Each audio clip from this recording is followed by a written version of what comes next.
While crossing an empty parking lot, a businessman at the peak of his career finds an injured girl hiding behind a pillar. Asterisk.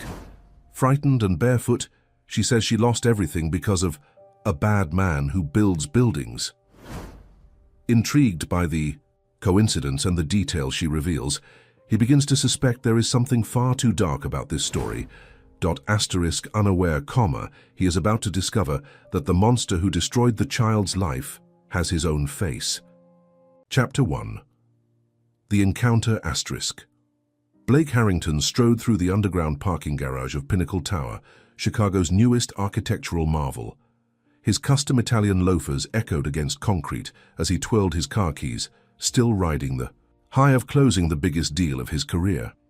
At 42, Blake had just cemented his status as Chicago's most formidable real estate developer with the acquisition of the Riverside District, 30 acres of prime lakefront property, ripe for luxury development. Asterisk. The board meeting had run late, but Blake didn't mind. The champagne toasts, the congratulatory handshakes, and the knowledge that his company's stock would soar tomorrow morning made the hour worth every second. His phone vibrated with yet another congratulatory message, this time from Mayor Richardson himself. Blake smiled. Political connections were the lifeblood of real estate development, and he had cultivated his meticulously. Asterisk. As he approached his Tesla, a sound stopped him, something between a whimper and a cough. Blake paused, scanning the dimly lit corner of the garage. There it was again, coming from behind a concrete pillar. Probably a stray cat, he thought, ready to dismiss it, but some instinct made him walk closer. "Hello?" he called out, voice echoing in the cavernous space. Asterisk. No response. Asterisk.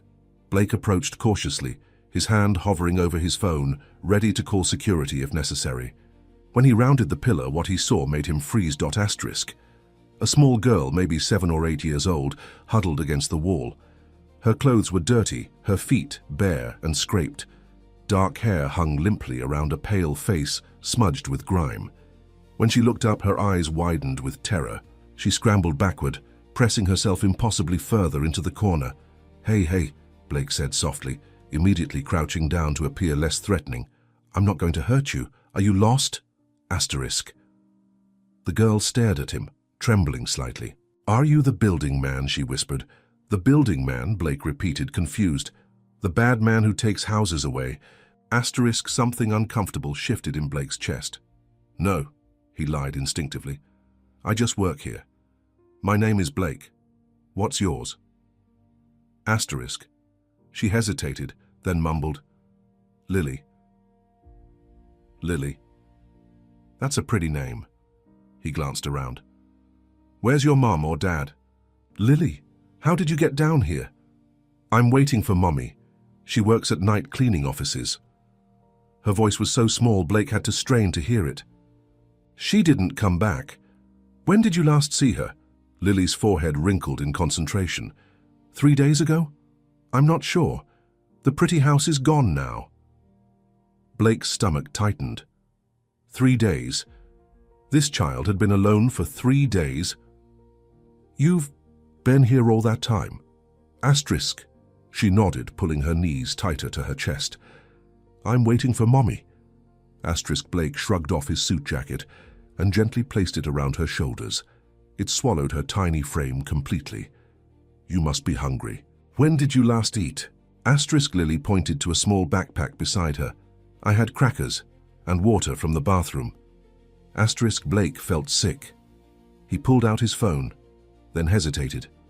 The logical thing would be to call the police or child services, but something about the fear in the girl's eyes made him pause. She needed immediate care, and bureaucracy would take time. "Listen, Lily, you need food and somewhere warm to sleep. I have an apartment not far from here. I can take you there, get you something to eat, and we can figure out how to find your mom. Would that be okay?" Asterisk. She looked at him skeptically. "Mom says not to go with strangers." "Your mom is right," Blake said. "That's very smart. But this is an emergency, and I promise I'm only trying to help." He pulled out his wallet and showed her his driver's license. "See, this is me, Blake Harrington. Now you know my name, where I live, and what I look like, and we can call the police from my place if you want." Asterisk Lily stared at the ID, then at Blake's face, making her own small calculations. Finally, hunger. And exhaustion won over caution. She nodded. Okay, let's get you warmed up. He stood slowly and offered his hand. After a moment's hesitation, she placed her tiny palm in his asterisk. Blake led her to his car, opening the passenger door. He noticed her wince as she climbed in. Your feet hurt? Asterisk Lily nodded, pulling the jacket tighter around herself. We'll clean them up when we get home. Asterisk. The drive to Blake's penthouse in the Gold Coast neighborhood was quiet. In his rear view mirror, he watched Lily stare out the window at the glittering Chicago skyline. Her face reflected in the glass showed no awe at the spectacle, only exhaustion and worry far beyond her years. Asterisk. Blake Quotis building doorman did a double-take at the sight of Chicago's most notorious bachelor developer escorting a bedraggled child. Through the marble lobby, but Blake's stern look prevented any questions. Asterisk. In his penthouse, Blake immediately headed for the kitchen. Grilled cheese, okay? It's about the only thing I know how to make. Asterisk Lily nodded, standing awkwardly in the center of his massive living room, still wrapped in his suit jacket. She seemed afraid to touch anything among the sleek, modern furniture and expensive art pieces. Make yourself at home, Blake said, gesturing to the plush sofa. The remote for the TV is on the coffee table if you want to watch something. Asterisk. While he prepared the sandwich, Blake called his personal physician, Dr. Whitman, explaining the situation and requesting a house call.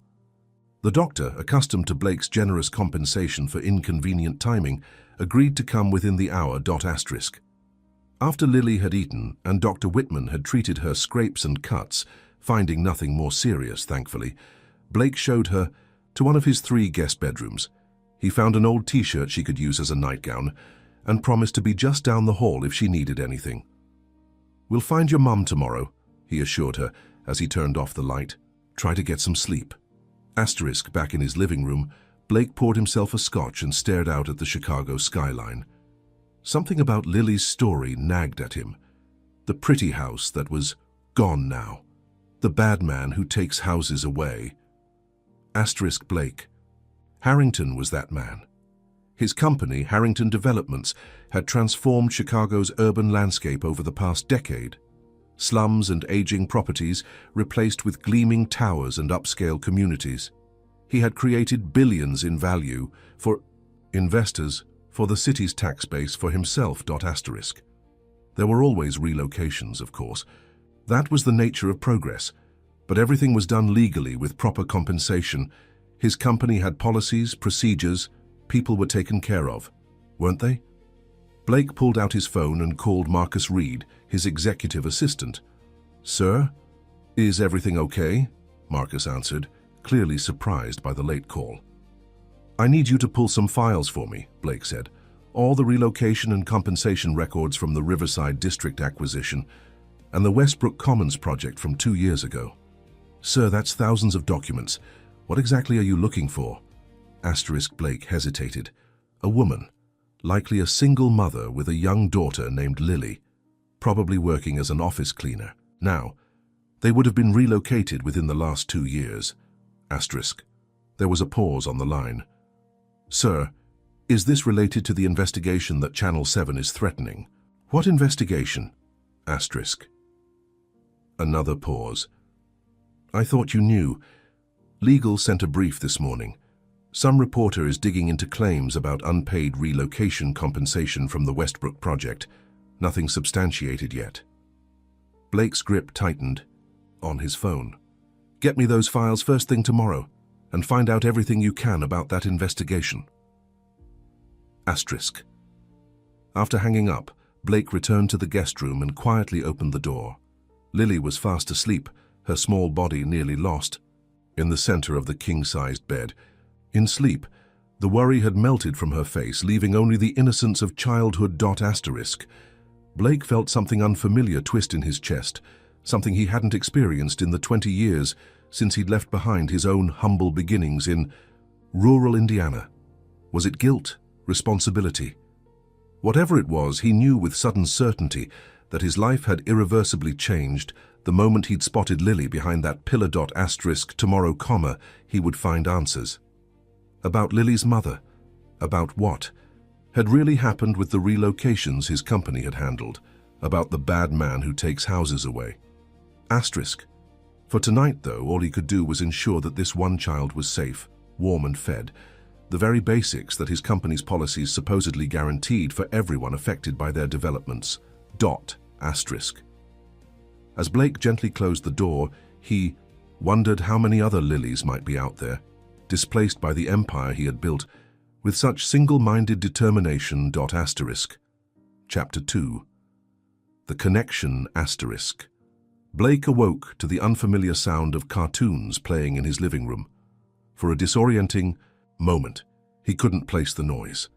Then memory flooded back, the parking garage, the little girl, the promise to help. He checked his watch. 7:15 a.m. Marcus wouldn't be in the office with those files for another hour at least. He found Lily cross-legged on his sofa, watching a children's show with solemn concentration. She'd already folded the blanket he'd given her last night and placed it neatly on the arm of the couch. The sight of such adult responsibility in a child so young struck Blake hard. "Good morning," he said. "Did you sleep okay?" Lily nodded. "Your house is very big." "Too big, probably," Blake admitted, heading to the kitchen. "How about some breakfast? I have cereal, or I could make eggs."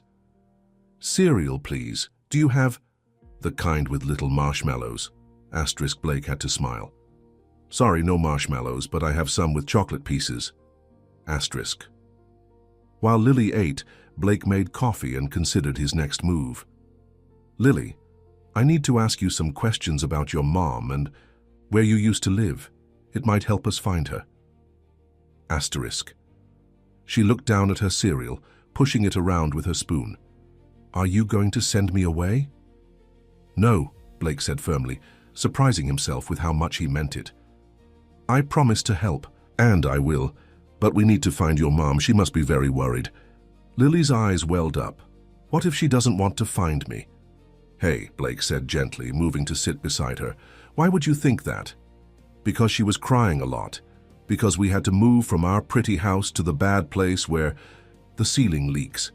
Because she has to work all night and still doesn't have enough money." A tear splashed into her cereal bowl. "I heard her telling Miss Rodriguez that sometimes she wishes she could just disappear." Blake felt his throat tighten. Your mom didn't mean that, Lily. Parents say things sometimes when they're stressed, but it doesn't mean they don't love their children. I'm certain your mom is looking everywhere for you right now." His phone rang. "Marcus. I need to take this. It might help us find your mom." Blake stepped onto his balcony to take the call. "What did you find?" "Sir, I've been going through the Westbrook Commons files as you asked. There were 347 residential units cleared for that development. Most relocations went smoothly, but there's a subset of about 40 families where the compensation was problematic." "What does problematic mean exactly?" Blake demanded. "The relocation payments were processed through Meridian Services, a third-party contractor. According to our records, all payments were authorized and distributed, but Meridian filed for bankruptcy shortly afterward, and there are indications that some payments were never actually delivered to residents." Blake pinched the bridge of his nose. "And nobody followed up on this?" "There were attempts by some residents to contact Harrington Developments directly. All inquiries were routed to legal and—" Marcus hesitated. "And what?" "There's a memo in the file, sir, signed by you, directing all Westbrook compensation disputes to be archived, with no further action required due to liability concerns." Blake felt sick. He had a vague recollection of signing something to that effect, one document among hundreds that crossed his desk weekly. "Names, Marcus. I need names of the affected families." "I'm sending the list now. There's a Sarah Watson with a dependent minor listed, relocated from Unit 217 at Westbrook Commons." Blake turned to look through the glass doors at Lily, who was carefully rinsing her cereal bowl in the kitchen sink. "That's her. Find everything you can on Sarah Watson, current address, employer, anything. And Marcus, keep this between us for now." After hanging up, Blake returned inside. Lily, was your mum's name Sarah? Asterisk. Lily nodded, looking surprised. And did you used to live in a place called Westbrook Commons, with a little garden out front? Asterisk. Her eyes widened. How did you know about our geraniums? Just a guess, Blake said, his heart sinking further. Tell me about your old home. It was pretty. We had the flowers, and Mom let me paint my room yellow. Miss Rodriguez next door made the best cookies and would watch me after school until Mom came home from her day job. Then the letters came and Mom cried and we had to leave. Lily's small shoulders slumped. The new place is dark and smells funny. Mom has to work 2 jobs now, and I stay with Mrs. Guzman down the hall, but she falls asleep a lot. Do you remember the address of your new place? Asterisk. Lily recited an address in an area Blake recognized as one of Chicago's struggling neighborhoods. His phone buzzed with a text from Marcus confirming the same address. Sarah Watson was currently employed by Metropolitan Cleaning Services, a I.O. company that handled janitorial work for several downtown office buildings, including Pinnacle Tower. Lily, I think your mum works in my building. That's probably why you ended up in that parking garage. Can we go find her, please? We will, I promise, but first, Blake hesitated.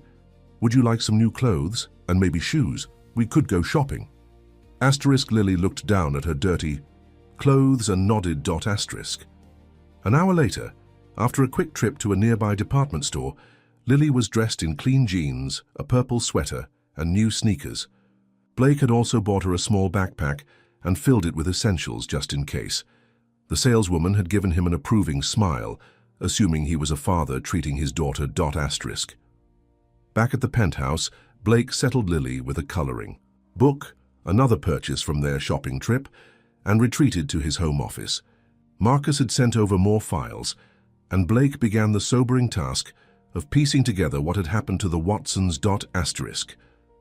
The official record showed a relocation payment of $25,000 authorized for Sarah Watson, a sum that should have helped secure decent housing elsewhere, but the payment had never reached her. Meridian Services had provided falsified delivery confirmations for dozens of payments while pocketing the money, and Harrington Developments had never verified actual receipt. When complaints began coming in, they were systematically buried, to avoid liability and negative press that might impact the Westbrook luxury development marketing. Asterisk. Worse still, Blake discovered that the bad place where Sarah and Lily now lived was owned by Urban Housing Partners, a subsidiary of a real estate investment trust that Blake himself was a silent partner in. The building was scheduled for demolition next year to make way for another upscale development. Asterisk. The phone record showed 17 attempts by Sarah Watson to reach someone at Harrington Developments over 2 years. 17 calls, each one documented, each one effectively ignored. Asterisk. Blake, quote, S hands shook as he closed the laptop. How many other lives had been casually destroyed by his company's practices? How many other children like Lily had been uprooted, their stability shattered? And he had been too busy chasing the next big deal, the next billion-dollar project, to notice or care. Asterisk. A soft knock at his office door pulled him from his thoughts. Blake? Lily stood in the doorway, holding up a framed photograph she'd found on his bookshelf. I've seen this park before. Asterisk. Blake took the frame. It showed him at the ribbon-cutting ceremony for Lakefront Park, a public-private partnership his company had sponsored last year as a goodwill gesture when they began buying up properties in the area. Mom took me there for my birthday, Lily continued. We had ice cream and she let me ride the carousel twice, even though it cost extra tickets. Asterisk. Blake stared at the photo, noticing for the first time the background details beyond the ceremonial ribbon. There, on a bench at the edge of the frame, sat a woman and a small girl sharing what appeared to be an ice cream cone. The woman's face was partially turned away, but the child was unmistakably Lily. When was your birthday, Lily? Asterisk. April 15th. I turned 8. Asterisk. Blake remembered that day clearly. April 15th was when he'd finalized the initial property acquisitions for the Riverside District project, the same one he'd been celebrating last night. While Lily and her mother had been celebrating with a modest ice cream cone, Blake had been in his office signing papers that would make him millions richer. Is that you? Lily pointed to Blake in the photo. Yes, he admitted. I helped build that park. Lily's face brightened. Then you're not the bad building man. You make nice things too. Asterisk. The innocent statement felt like a knife to Blake's chest. Before he could respond, his phone rang. Marcus again. Sir, there's something else you should know. Sarah Watson was admitted to Chicago Memorial Hospital 3 days ago. She was hit by a car while crossing Michigan Avenue. Blake's blood ran cold. How serious? Critical condition. She's been unconscious since admission. Asterisk. That explained why Lily had been alone in the garage. Her mother never came back from work because she'd been hospitalized. Any other family listed? None. According to hospital records, they've been trying to locate next of kin for the minor child mentioned in her employee records. I'm going to the hospital now, Blake said, ending the call. Asterisk. He turned to find Lily watching him, her eyes wide and frightened. Did they find my mom? Asterisk. Blake crouched down to her level, placing his hands gently on her shoulders. Yes, Lily. Your mom is in the hospital. She had an accident a few days ago, which is why she couldn't come back to get you. Lily's lower lip trembled. Is she going to be okay? I don't know yet, Blake said honestly, but we're going to go see her right now, and I promise you that I will make sure she gets the very best care possible. Asterisk. As they rode the elevator down to the parking garage, Lily slipped her small hand into Blake's. The simple gesture of trust made his throat tight with emotion. This child had no idea that he was intimately connected to the circumstances that had upended her life, that he was, in fact, the bad building man she feared. Asterisk. And as they drove toward the hospital, Blake realized with growing clarity that making this right would require far more than cutting a check or making a few calls. It would mean confronting the entire system he had helped create, a system that prioritized profit over people, progress over compassion. Asterisk. It would mean becoming someone he barely recognized, someone his younger self might actually have admired. Asterisk. Chapter 3. The revelation. Asterisk. Chicago Memorial Hospital buzzed with the controlled chaos typical of a major urban medical center. Blake guided Lily through the maze of corridors, her small hand clutching his tightly. He'd made several calls, en route, ensuring that Sarah Watson would receive VIP treatment, the kind reserved for wealthy donors and their families. Money couldn't fix everything, but it could certainly grease the wheels of an overburdened healthcare system. Asterisk. Dr. Eleanor Chen, the hospital's chief of neurosurgery, met them outside the intensive care unit. She greeted Blake with professional courtesy. His company had funded the hospital's new West Wing last year, a fact not lost on the administration. Mr. Harrington, I understand you're here about Sarah Watson.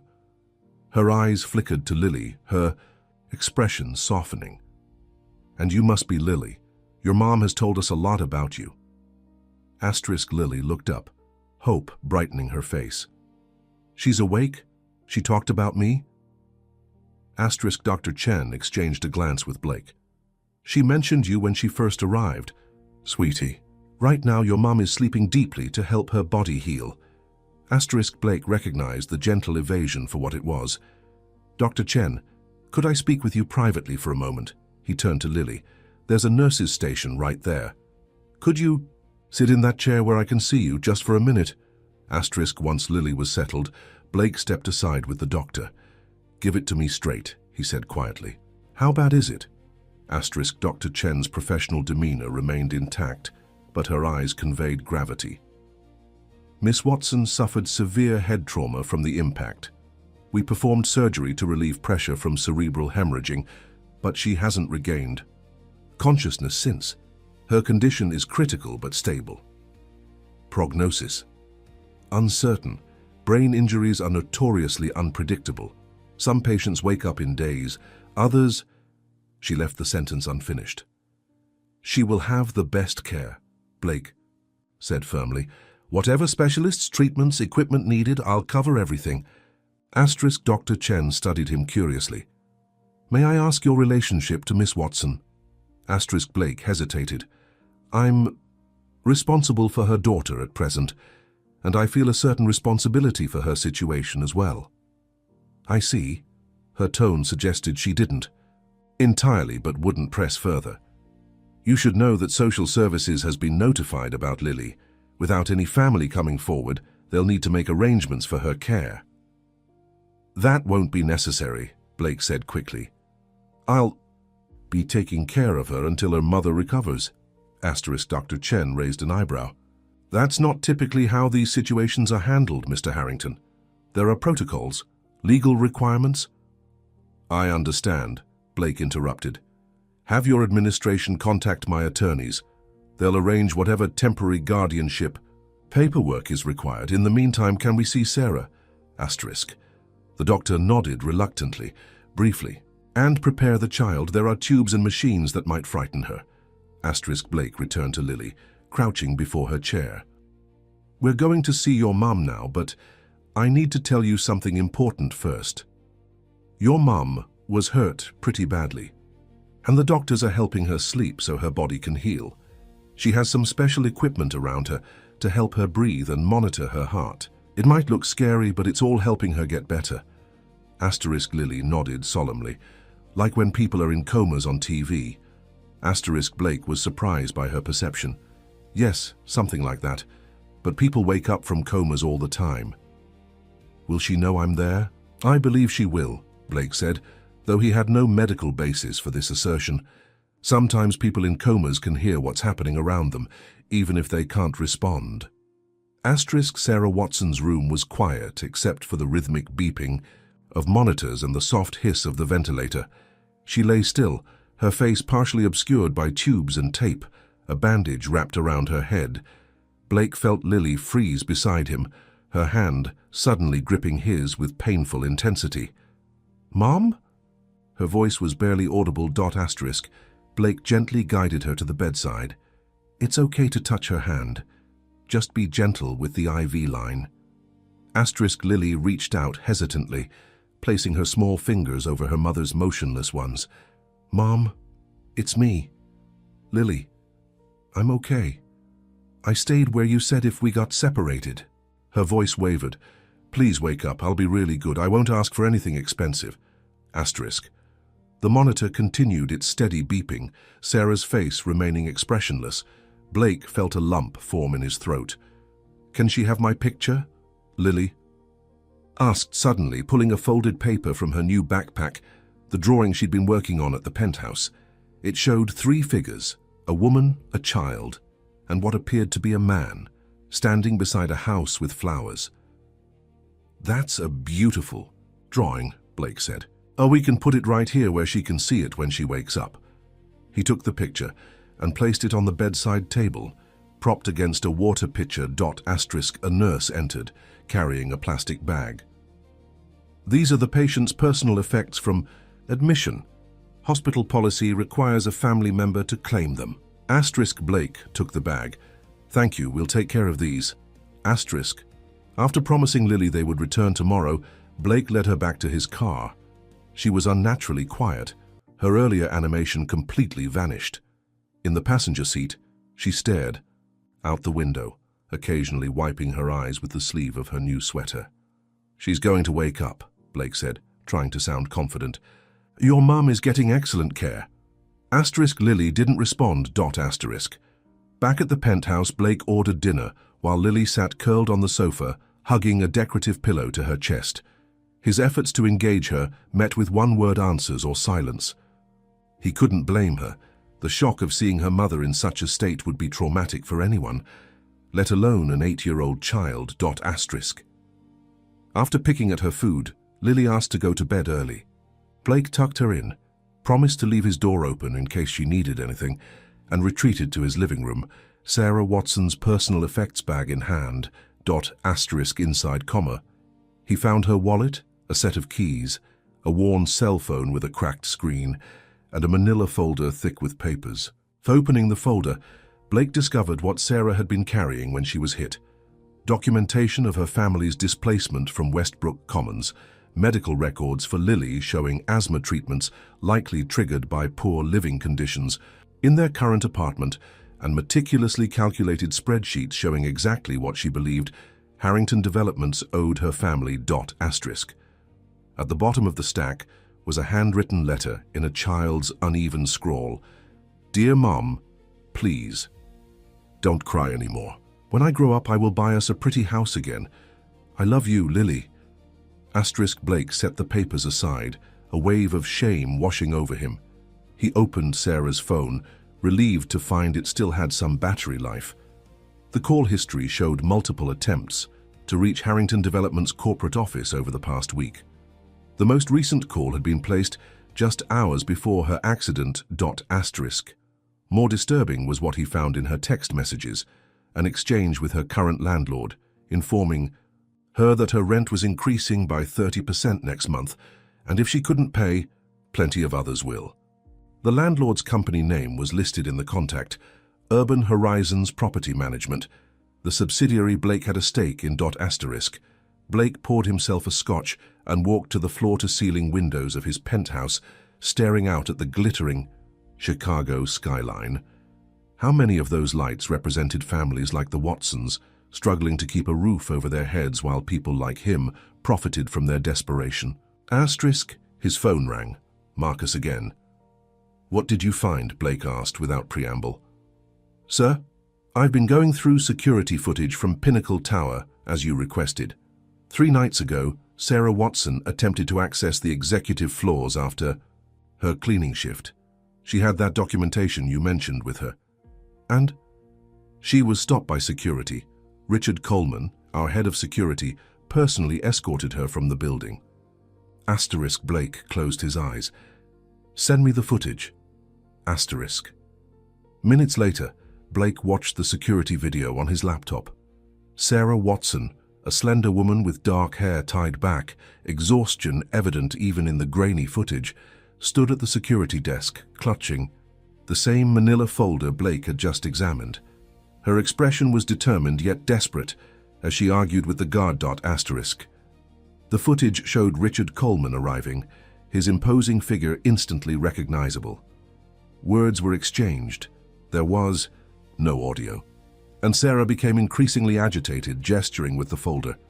Coleman took her by the arm, firmly guiding her toward the exit. What happened next made Blake's blood run cold. As Coleman was escorting Sarah out, Blake himself emerged from an elevator, distracted by his phone. For a brief moment, Sarah and Blake were mere feet apart. She looked directly at him, recognition and desperation clear in her expression. She called out. Blake could read his own name on her lips, but he never looked up from his device. After a moment, he turned and walked back toward the executive suites, completely oblivious to her presence. The footage continued, showing Sarah standing in the rain outside the building, shoulders slumped in defeat. Timestamp 11:23 p.m. According to the police report Marcus had obtained, Sarah was struck by a vehicle at approximately 11:47 p.m., just blocks from Pinnacle Tower. Blake closed the laptop, feeling physically ill. He had been right there. He could have heard her story, addressed the injustice, prevented the chain of events that led to her current state. Instead, he'd been too absorbed in his own world to even notice her existence. His phone buzzed again, a text from Marcus. "Sir, there's more. The vehicle that struck Miss Watson has been identified from traffic cameras. Black Audi A8, license plate partially visible, registered to Douglas Parker, CFO at First Capital Partners. First Capital was Harrington Development's primary financial backer. Douglas Parker and Blake had played golf together just last weekend, discussing the Riverside District financing while sipping expensive bourbon at the clubhouse afterward. Blake, quote, S. hands trembled as he typed his response. Police investigation? Marcus replied immediately. Report shows driver fled the scene, investigation ongoing but marked low priority. Of course it was. A cleaning lady hit in a poor neighborhood wouldn't command the same police resources as a similar incident in the Gold. Blake poured another scotch, his mind racing. The connections were becoming clearer and more disturbing with each revelation. Sarah Watson hadn't just been a random victim of circumstance. She'd been systematically wronged by a network of powerful interests, all connected to Blake himself. Her displacement, her financial struggles, even her accident, all stemmed from a system Blake had helped build and profited immensely from. A soft sound from the hallway made him turn. Lily stood in the doorway, her small figure silhouetted against the dim light. "I can't sleep," she said quietly. "I keep thinking about Mom." Blake set down his glass and crossed to her. "That's understandable. Would you like some warm milk?" "That sometimes helps." She shook her head. "Can I see her picture, the one from your shelf?" Blake retrieved the framed photograph of the park opening. Lily took it carefully, tracing her finger over the tiny figures of herself and her mother, in the background. "We were happy that day," she said simply. "Before the bad things started." Blake felt a question forming that he both needed and dreaded to ask. "Lily, the bad building man you mentioned, did you ever see him?" She nodded, still looking at the photo. "Once, he came to our neighborhood with other men in suits. They were pointing at buildings and taking pictures. Mom pointed him out. She said he was the one who took our home and didn't pay us like he promised." "Did she say his name?" Lily's forehead wrinkled in concentration. "Something like Harry, but longer." "Harrington?" Blake said quietly. "That's it?" Lily looked up at him. "Do you know him?" The moment of truth had arrived sooner than Blake had anticipated. He could lie, maintain the facade of the benevolent stranger, but something told him that would only compound his sins. "Lily," he said, sitting down so they were at eye level, "I need to tell you something, and it's going to be confusing and maybe upsetting, but I think it's important to be honest." She regarded him with those serious eyes that seemed to see more than an 8-year-old should. "My full name is Blake Harrington. I own the company that bought the building where you and your mom used to live." Lily's eyes widened. She took a step back, clutching the photo frame. "You're the bad building man?" Blake nodded, his throat tight. "I am, or I was, and I'm so sorry for what happened to you and your mum." Lily stared at him, confusion and betrayal washing over her face. She backed away further, bumping into the wall behind her. "You lied to me." "I did at first," Blake admitted. "I didn't know who you were when I found you, but now I do, and I want to make things right." "You can't," she said, her voice suddenly hard for such a young child. "You can't fix Mom. You can't give us back our home or make her stop working all night. You're the reason she got hurt." The accusation hit Blake like a physical blow, not because it was unfair, but because it was true. "You're right," he said quietly. "I am responsible for a lot of the bad things that happened to you and your mum. Not everything, but enough, and I can't undo what's been done. But I promise you, Lily, I will do everything in my power to help your mum get better and to make sure you both have a good home and everything you need from now on." Tears welled in her eyes. "I want my mom. I want to go home." "I know." Blake fought the urge to reach for her, sensing she needed space. "And I promise we'll go see your mom again tomorrow. As for home, we'll figure that out together, okay? But you're safe here for now, and I won't let anything bad happen to you."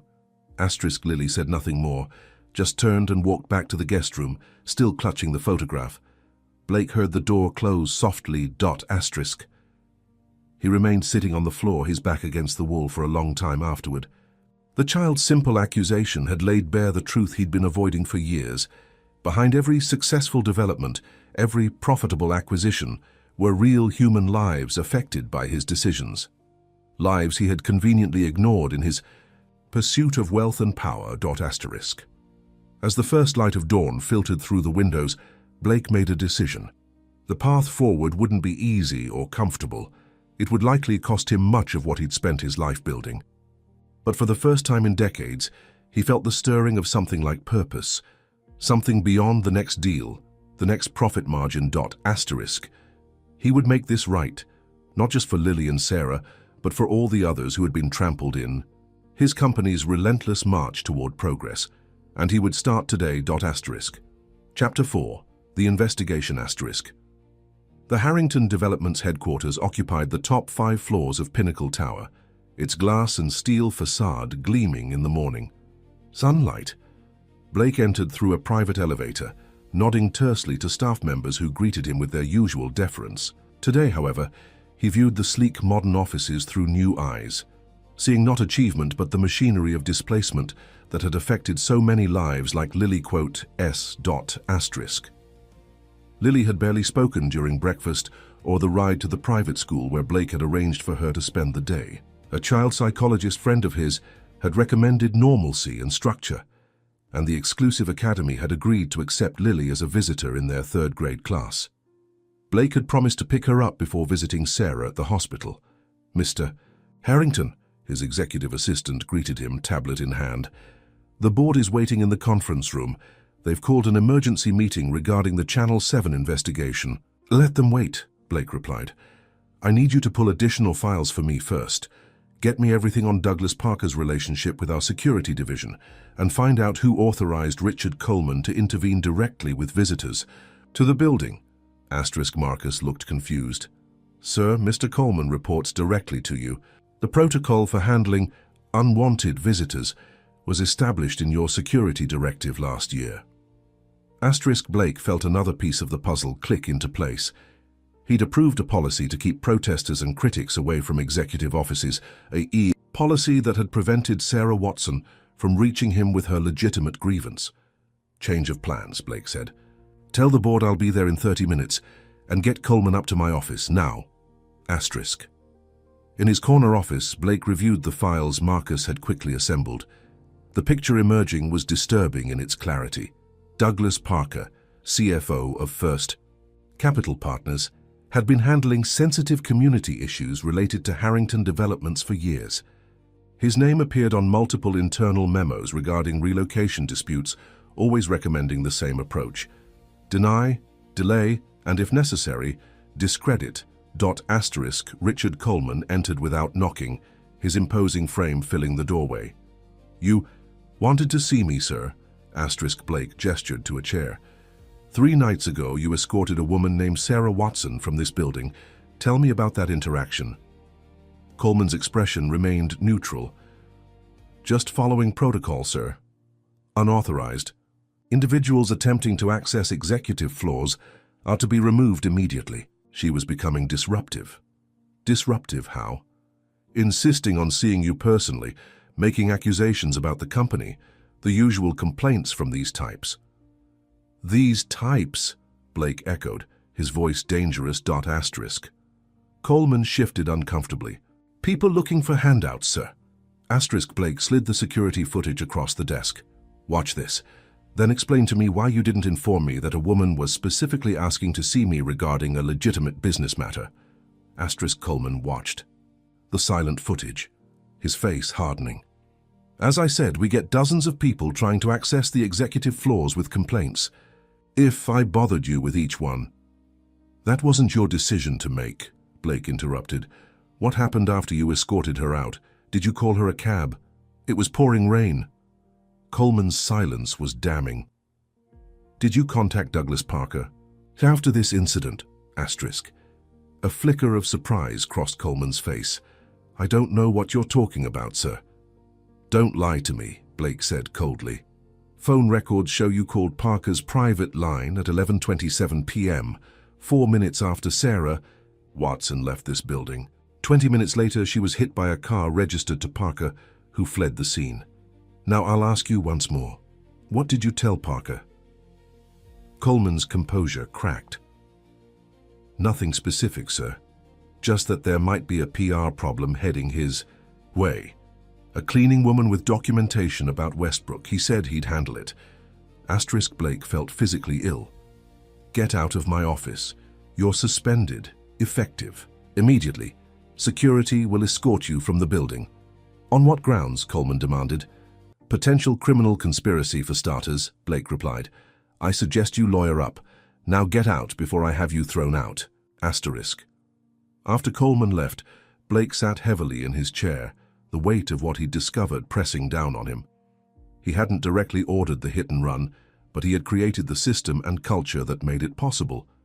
His company's pursuit of profit at all costs had fostered an environment where problems were eliminated by any means necessary. His phone buzzed. The board was getting impatient. Blake straightened his tie and headed to the conference room, his mind made up. The Harrington Development's board of directors consisted of 12 members, wealthy investors, real estate veterans, and financial experts. They fell silent as Blake entered, their expressions a mixture of concern and irritation. "Blake, what's this about an investigation?" Victoria Sheldon, the board chair, demanded.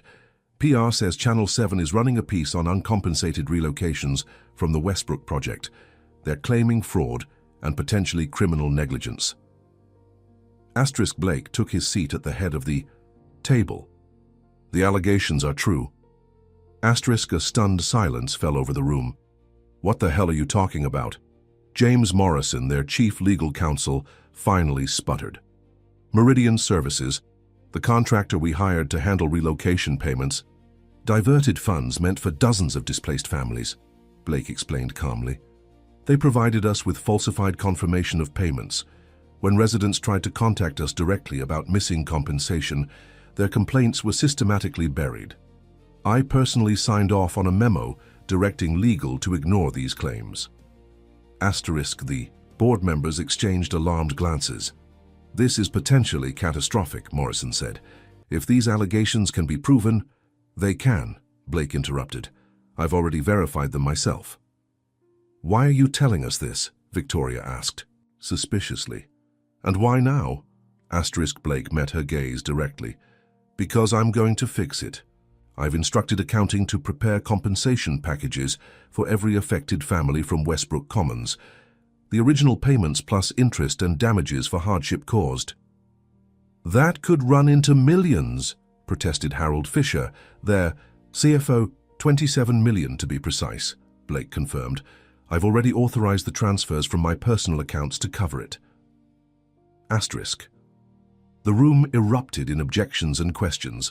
Blake let the chaos continue for a moment before raising his hand for silence. "There's more. I believe an executive at First Capital Partners may have been involved in a hit and run that seriously injured one of the Westbrook residents attempting to contact us. I've turned over evidence to the district attorney's office this morning." Victoria. Sheldon's face had gone pale. "First Capital is our primary financial partner. If you're accusing Douglas Parker—" "I've named no names publicly," Blake said, "but I won't obstruct justice either. If Parker is guilty, he'll face the consequences." "This is madness," Morrison declared. "You're threatening the very existence of this company based on some misplaced guilt. We need to contain this, not amplify it." "That's exactly the thinking that created this situation," Blake replied. "Contain, deny, bury. Not anymore. From now on, Harrington Developments will operate with complete transparency and accountability. We will make restitution to those we've wronged, and we will change our business practices to ensure this never happens again. The shareholders will revolt," Fisher warned. "Stock prices will plummet." "Probably," Blake agreed. "Which is why I've called for an emergency shareholders meeting tomorrow morning. They deserve to know the truth." Victoria leaned forward. "Blake, I've known you for 15 years. You've built this company from nothing into a billion-dollar enterprise. I understand you might be going through something personal right now, but this is not the way to handle it. Let legal manage this situation." Blake shook his head. "Not this time, Victoria. I've already scheduled a press conference for this afternoon. I'm going to publicly acknowledge our failures and announce our commitment to making amends." "We can't allow that," Morrison stated flatly. "As legal counsel, I strongly advise against any public statement, and as a board member, I move that we temporarily relieve Blake of his duties as CEO, effective immediately, pending a mental health evaluation." Several board members nodded in agreement. Blake smiled thinly. "You can't," My voting shares give me controlling interest. You serve at my pleasure, not the other way around. Then we'll resign en masse, Victoria threatened. How will the markets react to that? That's your choice, Blake replied calmly. But before you do, you should know that I've instructed my legal team to prepare individual liability assessments for each board member regarding the Westbrook situation. Some of you signed off on those decisions alongside me. Others were aware but chose to look the other way. Either way, if this company goes down for fraud, none of you will emerge unscathed. Asterisk. The threat hung in the air like a thundercloud. What do you want from us? Fisher finally asked. Your support in making this right, Blake said simply. Help me fix what we broke. Help me transform this company into something we can actually be proud of. Asterisk. The board meeting continued for 3 more hours, with heated arguments giving way to reluctant strategic planning. By the end, a fragile consensus had emerged. They would support Blake's remediation plan, control the narrative through a carefully managed disclosure process, and implement new ethical guidelines for all future developments. Asterisk. It wasn't the full accountability Blake had initially envisioned, but it was a start. More importantly, it would get immediate help to the families who had suffered from their negligence. Asterisk. As the meeting adjourned, Victoria pulled Blake aside. What's really going on with you? This isn't just about corporate responsibility. Asterisk. Blake hesitated, then decided on honesty. I met someone affected by our actions, a child who lost her home because of decisions I made without considering the human cost. Her mother is in a coma after being hit by a car while trying to get justice. I can't ignore that anymore. Asterisk. Victoria studied him for a long moment. I hope you know what you're doing, Blake. There's no going back from this. I know, he replied. That's the point. Asterisk. After leaving the office, Blake drove to the exclusive private school where he'd left Lily that morning. The administrator met him in the lobby, her expression grave. Mr. Harrington, there's been an incident. Lily became very upset during lunch period and ran from the classroom. We found her hiding in the library, but she's refusing to come out or speak to anyone. Asterisk. Blake felt his heart sink. Let me talk to her. Asterisk. He found Lily curled in a window seat in the corner of the library, clutching her backpack to her chest. Hey, he said gently, sitting down across from her. Tough day? Asterisk. She glared at him, eyes red from crying. I hate it here. Everyone has fancy clothes and talks about their vacation houses. A boy laughed when I said my mum cleans offices. Asterisk. Blake winced. I'm sorry. I thought I was trying to help. You can't help by making me pretend to be someone else, Lily said with surprising insight for her age. I don't belong here. You're right, Blake admitted. I should have asked what you wanted instead of assuming. Where would you feel more comfortable? Asterisk. Lily thought for a moment. I want to see my mom, and then maybe Mrs. Guzman? From our apartment? Building. She's nice. We'll definitely see your mom, Blake promised, and we can visit Mrs. Guzman too. Would you like to go back to your apartment and get some of your things? Asterisk. Lily nodded, relaxing slightly. Okay then, let's get out of here. Asterisk. As they drove toward the hospital, Blake filled Lily in on some of what had happened that day, carefully edited for her age. He explained that he was working to fix his company's mistakes and help families like hers, who hadn't been treated fairly. Does that mean we can go back to our old house with the garden? Lily asked hopefully. The old building isn't there anymore, Blake said gently, but I promise you'll have a good home with a garden if that's what you want. Asterisk. At the hospital, they found Sarah's condition unchanged. Lily climbed carefully onto the edge of the bed, talking softly to her mother about her day, while Blake stepped out to speak with Dr. Chen about the latest test results. There's minimal brain activity, but it's there, the doctor explained. We're seeing small responses to stimuli. It's a positive sign, but I don't want to create false hopes. What's the best-case scenario? Blake asked. Best case? She wakes up within weeks, with some memory and motor function issues that can be addressed with therapy. Worst case? Dr. Chen left the thought unfinished. Cost is no object, Blake reiterated. Whatever specialists, treatments, equipment she needs. Asterisk, Dr. Chen nodded. I've already consulted with Dr. Patel at Johns Hopkins. He's pioneered some promising approaches. For cases like this, he's reviewing her files now. Asterisk. When Blake returned to the room, he found Lily reading aloud from a children's book she'd brought in her backpack, one small hand resting on her mother's arm. The simple scene of devotion touched something deep within him, a reminder of what truly mattered in a life he'd spent chasing wealth and status. Asterisk. As they prepared to leave, a nurse entered with an update. The police are here asking questions about Miss Watson's accident. They want to know if she's regained consciousness or if anyone has information about the vehicle involved. Asterisk. Blake straightened. I'd like to speak with them. Asterisk. Outside. In the hallway, Blake introduced himself to the two detectives. I believe I have information relevant to your investigation, he said, handing them a thumb drive. This contains security footage and phone records, suggesting the hit and run may not have been accidental. I've already provided copies to the District Attorney's Office. Asterisk. The detectives exchanged surprised glances. This is highly unusual, Mr. Harrington. Mind telling us your interest in this case? I'm temporarily responsible for Miss Watson's daughter, Blake explained. And I have reason to believe business associates of mine may be involved. I want justice served, regardless of the consequences.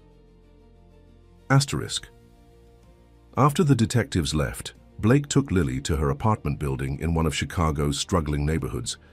The contrast with his luxury penthouse was stark. Peeling paint, unreliable elevators, and a persistent smell of mildew. This was the reality for thousands of Chicago residents, the invisible people who made the city function, while developers like him prospered. Asterisk. Mrs. Guzman, an elderly woman with kind eyes and a slight limp, greeted Lily with a crushing hug. My Nina, I've been so worried. The police came asking questions, but I didn't know what to tell them. Asterisk. Blake introduced himself simply as a friend, helping Lily while her mother was hospitalized. Mrs. Guzman invited them in for coffee, and Blake listened as she spoke about Sarah, her dedication to Lily, her exhausting work schedule, her quiet dignity in the face of hardship. She was always helping others, even with so little herself, Mrs. Guzman said, stroking Lily's hair. When my arthritis was bad last winter, she brought me groceries every week, never would take a penny. Asterisk. While Lily packed some clothes and treasured possessions from the small apartment she shared with her mother, Blake discreetly pressed some cash into Mrs. Guzman's hand. For any expenses you had while looking after Lily. And please call me if you need anything at all. Asterisk. As they drove back to Blake's penthouse, Lily clutched a worn teddy bear to her chest. My dad gave me this before he went away, she explained. Mom said he had to move far away for work, but he loved me very much. I'm sure he did, Blake replied, wondering about the man's absence. Another casualty of poverty, perhaps. Relationships. Strained to breaking by financial pressure and limited opportunities. Asterisk. The local news was playing on the kitchen TV when they returned to the penthouse. Blake froze when he saw his own face on the screen, beneath the headline, Real Estate Mogul Admits Wrongdoing in Displacement Scandal. Asterisk. The press conference. In the chaos of the day, he'd forgotten his own scheduled announcement. His PR team must have proceeded without him. Harrington Developments acknowledges these failures and is committed to making full restitution to affected families, his recorded self stated on screen. We are cooperating fully with authorities regarding all aspects of this situation. Asterisk. Lily stared at the television, then at Blake. Is that about us? About Mum? Asterisk. Blake nodded. Part of it, yes. Remember I told you I was going to try to fix things? This is the start of that. Asterisk. His phone began ringing incessantly. Board members, investors, reporters, all demanding explanations or damage control. Blake silenced it and turned his attention to Lily. How about we make dinner together? I'm not much of a cook, but I bet between us we can figure something out. Asterisk. As they worked side by side making a simple pasta dish, Blake realized this was the most normal human interaction he'd had in years. No power dynamics, no business agenda, just caring for a child who needed him. That night, after Lily had gone to bed, Blake sat in his darkened living room contemplating the path ahead. His company's stock had already dropped 17% on news of the scandal.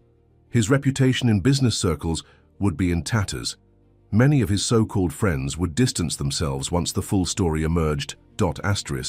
Yet, despite these losses, Blake felt something unfamiliar, a sense of purpose that had nothing to do with wealth or status.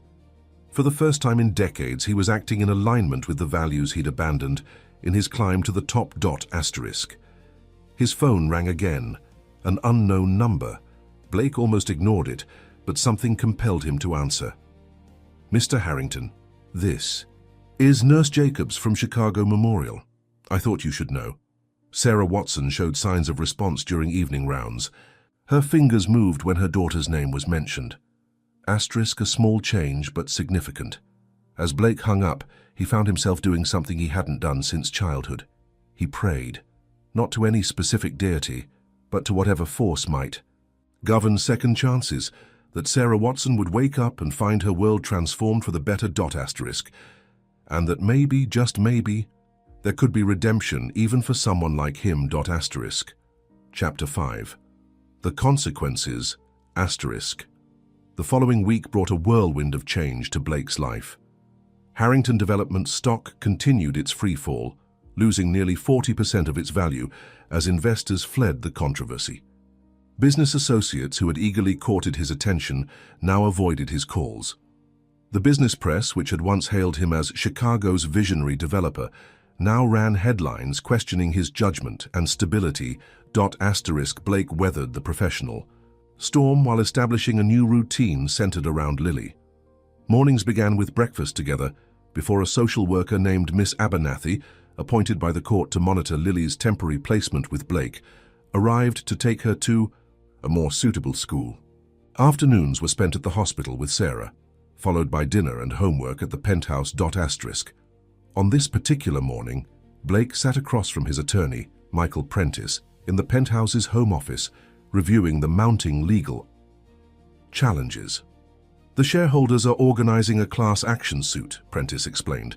"They're claiming your public disclosure constituted a breach of fiduciary duty. Meanwhile, the SEC has opened an inquiry into potential securities fraud related to the Westbrook Commons situation." Blake nodded, unsurprised. "What about the families? Have the compensation payments begun?"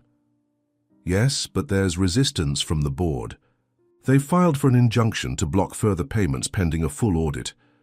"They can't stop what's already been distributed," Blake noted with satisfaction. "And the Watson compensation?"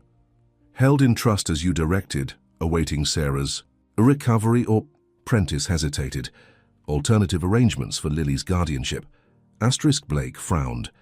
The unspoken reality hung between them. If Sarah didn't recover, Lily would likely enter the foster care system. The thought was increasingly unbearable. "I want to explore legal options for more permanent guardianship," Blake said, "just as a contingency." Prentice looked skeptical. "Given your current legal situation and lack of familial connection, that would be extremely challenging." "Find a way," Blake insisted. "Now what about Douglas Parker?" "Arrested yesterday on charges of leaving the scene of an accident resulting in serious injury. His lawyer is already floating a plea deal. Apparently Parker is willing to implicate others in exchange for leniency." "Others meaning me," Blake surmised. "Potentially he's claiming there was an established protocol for handling problems that came from the top, meaning you." Blake rubbed his temples, feeling the weight of his past decisions. "What would you advise?" Prentice leaned forward. "Honestly, settle everything you can. The SEC, the shareholders, the relocated families offer generous terms and move on. As for Parker, that's trickier. If he's suggesting you ordered or knew about the hit and run..." "I didn't," Blake interrupted firmly. "I believe you, but perception matters in cases like this. Your public stance against your own company makes you look guilty of something. The DA might see prosecuting you as a career-making move." Their conversation was interrupted by Lily's appearance in the doorway, backpack slung over one shoulder. "Miss Abernathy is here," she announced, studying Blake's visitor curiously. "I'll be right there," Blake replied, standing to end the meeting. "We'll continue this later." Asterisk. As Prentice gathered his papers, Lily approached Blake. "Are you in trouble?" she asked directly, her perceptiveness once again catching him off guard. "Some people are upset about the changes I'm making," Blake explained carefully, "but don't worry about that." "Is it because of us? Me and Mom?" "No," Blake said firmly, crouching to her eye level. "It's because of choices I made a long time ago. I'm just trying to fix them now." Asterisk. Lily seemed to accept this. "We're going to see Mom after school, right?" "Absolutely, I'll pick you up at 3. Asterisk. After Lily left with the social worker, Blake prepared for his next challenge, a board meeting, where he expected a formal vote of no confidence. He selected his attire carefully, not his usual power suit, but something more subdued, appropriate for a man taking responsibility rather than wielding authority. Asterisk.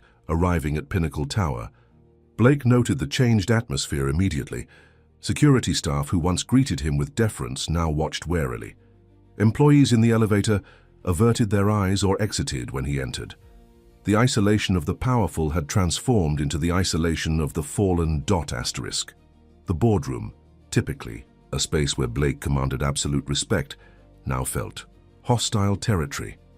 Several seats remained conspicuously empty, board members who hadn't even bothered to attend, having already decided their position. Asterisk. Victoria Sheldon opened the meeting without preamble. "This special session is called to address the leadership crisis at Harrington Developments. The agenda includes a vote of no confidence in CEO Blake Harrington and the appointment of an interim leadership team." "Before we proceed," Blake interjected, "I'd like to present an alternative proposal." Victoria's expression remained stony, but she nodded permission. "I'm prepared to step down as CEO," Blake stated calmly, surprising the room. "But I propose a managed transition rather than a forced removal, which would only further damage the company's reputation and stock value." Asterisk. Murmurs spread around the table as Blake continued. "I'll surrender operational control immediately to a transitional leadership team of your choosing. In exchange, I ask for 2 non-negotiable conditions. First, the remediation program for displaced families proceeds as planned. Second, the company commits to implementing the ethical development guidelines I've drafted." Asterisk. Harold Fisher scoffed. "You're hardly in a position to make demands, Blake." "I still control majority voting shares," Blake reminded them. "I could make this transition exceedingly difficult. Instead, I'm offering a clean break that preserves the company's future while making amends for past wrongs." Asterisk. The debate that followed was heated, with factions forming around various positions. Some board members viewed Blake's offer as the most pragmatic solution to an impossible situation. Others wanted nothing less than his complete removal and repudiation. Asterisk. After 2 hours of arguments, a compromise emerged. Blake would resign as CEO but retain a non-executive board position to oversee the implementation of the remediation program, which would proceed in a modified form. The ethical guidelines would be taken under advisement by the new leadership team. "It's the best you'll get," Victoria told him bluntly during a break. "Take it or prepare for an ugly, protracted fight." Asterisk. Blake accepted the terms, knowing it was indeed the best possible outcome. He would lose daily operational control, but retain enough influence to ensure the most important promises were kept. Asterisk. The press release announcing his strategic transition was crafted to minimize market impact, characterizing the move as Blake's personal decision to focus on community relations while the company strengthened its core business operations. Asterisk. By late afternoon, it was done. Blake cleared essential items from his office under the watchful eyes of corporate security, a humiliating but expected protocol. His executive assistant Marcus helped carry the few personal items he'd chosen to keep. "I didn't expect it to end this way," Marcus said quietly as they waited for the elevator. "It's not ending," Blake replied. "It's transforming. And Marcus, thank you for your loyalty through all this." "What will you do now, sir?" Blake considered the question. Focus on what matters. Sarah Watson's recovery, Lily's well-being, making amends where I can. Asterisk. As Blake walked through the lobby for what might be the last time as CEO, he noticed the security guard who had once prevented Sarah from reaching him. Their eyes met briefly. The guard quickly looked away, shame evident in his posture. Asterisk. Outside, a small group of protesters had gathered, holding signs condemning Harrington Development's displacement practices. Blake paused, recognizing the opportunity to do something his corporate self would never have considered. He approached the group directly. "I'm Blake Harrington," he said simply. "I understand your anger, your right to demand accountability." Asterisk the. Protesters fell silent, shocked by his direct engagement. "I can't undo what's been done," Blake continued, "but I'm committed to making restitution and ensuring these practices stop. If you're willing, I'd like to hear your stories and understand how my company's actions affected your lives." Asterisk, a middle-aged woman, stepped forward. "Why should we believe you now? Where was this concern when our neighborhoods were being demolished?" "You shouldn't believe me," Blake acknowledged. "Not yet. Judge me by my actions going forward, not my words today." Asterisk. He handed her his personal card, not his corporate one. "My direct line. Call me. I promise I'll answer." Asterisk. The exchange was brief but significant, the first time Blake had directly faced those harmed by his business practices without the protective shield of corporate protocol or security personnel. Asterisk. By the time Blake reached the hospital for his daily visit with Sarah, news of his resignation had broken publicly. Nurses and staff whispered as he passed, the scandal now firmly attached to his identity. Asterisk. Lily was already in Sarah's room with Miss Abernathy, showing her mother a project from school, a drawing of 3 stick figures beside what appeared to be a house. "That's Mom." "That's me and that's Blake," she explained to the unresponsive figure in the bed. "We're at our new house. See the flowers?" Blake's heart constricted at the casual inclusion of himself in Lily's concept of family. It was a trust he hadn't earned, and might not be able to maintain. Asterisk.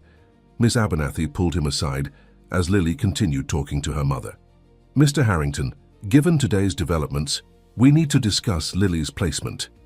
The court granted temporary custody based partly on your stability and resources." "Nothing has changed regarding my ability to care for Lily," Blake said firmly. "My financial situation remains secure, regardless of my professional status." "It's not just financial considerations," Miss Abernathy replied. "There are questions of propriety and potential conflicts of interest, given your connection to what happened to Miss Watson." "What are you suggesting?" "The court may consider alternative placement while these matters are resolved. Perhaps a foster family with experience handling trauma cases." Asterisk. The thought of Lily being placed with strangers, especially now, was intolerable. That would only add to her trauma. She's finally establishing trust and routine. Moving her now would be devastating. Asterisk. Their discussion was interrupted by an urgent call from the nurses' station. Dr. Chen entered moments later, her expression carefully professional. "We're seeing increased neural activity," she explained. "Miss Watson is showing more consistent responses to stimuli. It's a positive development." "Is she waking up?" Lily asked eagerly, having overheard. "Not yet, sweetheart," Dr. Chen replied gently. "But these are good signs. Your mum is fighting hard."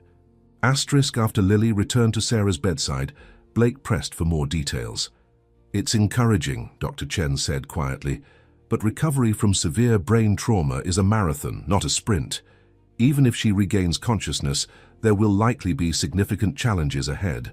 "Whatever she needs," Blake reiterated. "Rehabilitation, specialized care, home modifications, consider it guaranteed." Asterisk. Dr. Chen studied him curiously. "May I speak frankly, Mr. Harrington? I've seen many cases where wealthy individuals make grand promises in moments of crisis or guilt. Those promises often evaporate once the immediate situation changes or public attention shifts." "That won't happen here," Blake said firmly. "For Lily's sake, I hope you're right." She handed him a business card. This is a family counselor who specializes in medical trauma situations. I'd recommend sessions for both you and Lily. This journey is just beginning, and it will test you in ways you can't anticipate. Asterisk. That evening, after putting Lily to bed, Blake found himself drawn to Sarah's folder of documents again. Among the papers was a small photo album Lily had brought from their apartment. The images told the story of a life lived with love despite limited means. Sarah and baby Lily in a modest apartment, a toddler Lily on a park swing with Sarah laughing behind her. Lily's first day of school, her smile revealing missing front. Teeth. Asterisk. The final pages showed their life at Westbrook Commons, the pretty house with its small garden of geraniums. Sarah looked younger, less careworn. These were the memories that had been erased by Blake's company, the stability shattered by decisions made in boardrooms far removed from their consequences. Asterisk. Blake, quote, S phone rang, an unknown number. Mr. Harrington? This is Angela Reyes. You gave me your card earlier today at the protest. Yes, Miss Reyes, thank you for calling.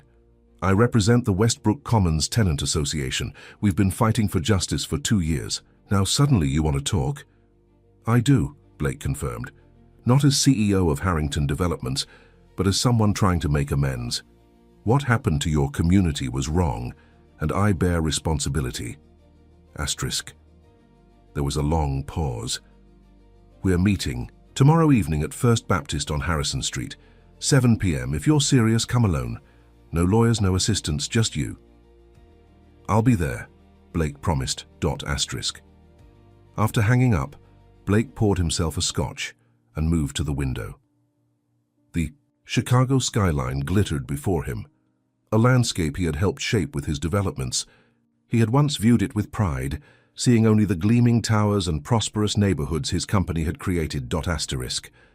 Now he saw the shadows between those towers, the displaced communities, the lost homes, the lives disrupted in the name of progress and profit. And one shadow in particular, a small girl waiting in a parking garage abandoned by a system that should have protected her. Asterisk. Blake, quote, S phone buzzed with a text from Michael Prentice. Parker talking to prosecutors, claiming, you knew about handling problem. Tenants need to discuss strategy ASAP. Asterisk. The legal walls were closing in. Blake's public stance had made him vulnerable to accusations from those looking to save themselves. Douglas Parker's claim that Blake knew about tactics to intimidate. Problem tenants wasn't entirely false. Blake had approved aggressive relocation strategies and ignored complaints. But he had never authorized violence or harassment. Asterisk. Would that distinction matter in the court of public opinion? Or to prosecutors eager to make an example of a fallen business titan? More importantly, would it matter to Lily if he was dragged through a public prosecution? How would she feel to discover that her temporary guardian was painted as the architect of her mother's suffering? As these questions swirled in his mind, Blake heard a small sound behind him. Lily stood in the hallway in her pajamas, clutching her teddy bear. I had a bad dream, she said simply. About Mom. Asterisk. Blake set down his glass and moved to her side. Want to talk about it? Asterisk. She shook her head. Can I just sit with you for a while? Of course. Asterisk.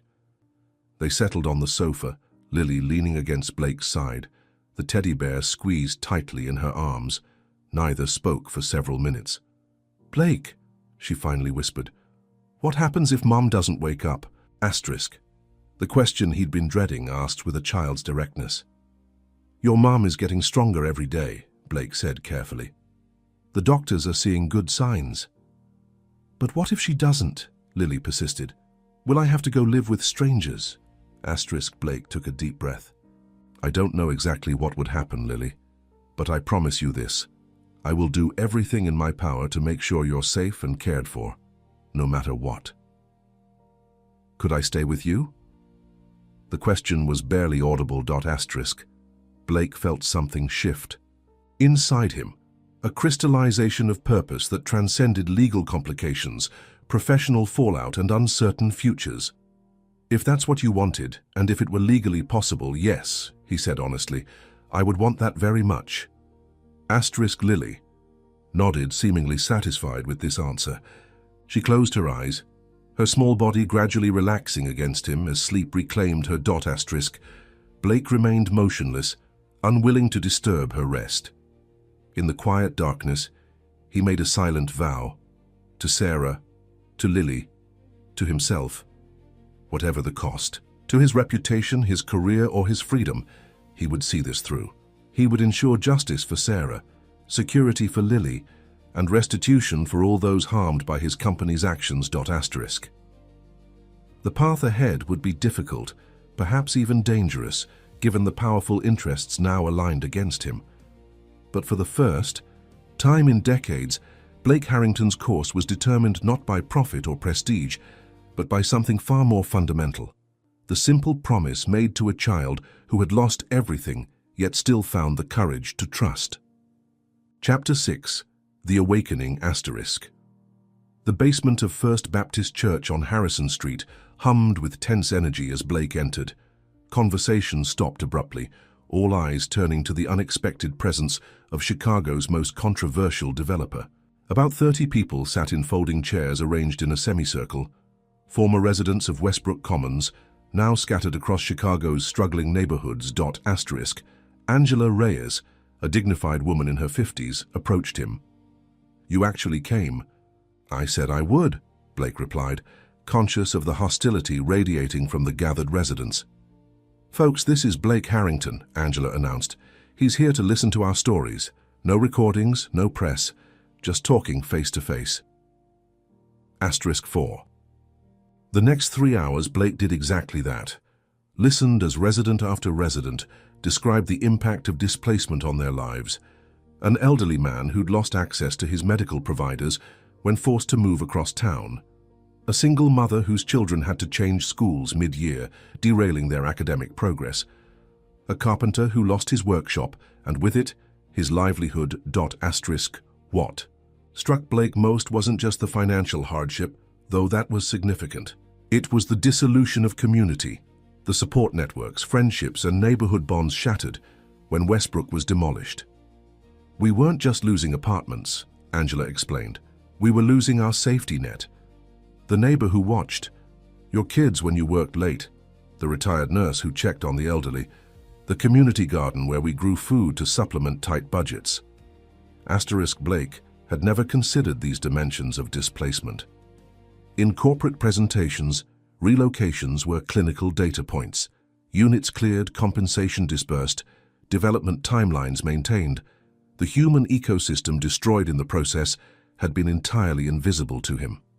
"I can't undo what happened," Blake acknowledged when everyone had spoken, "but I'm committed to making meaningful restitution, not just financial compensation, but helping rebuild what was lost."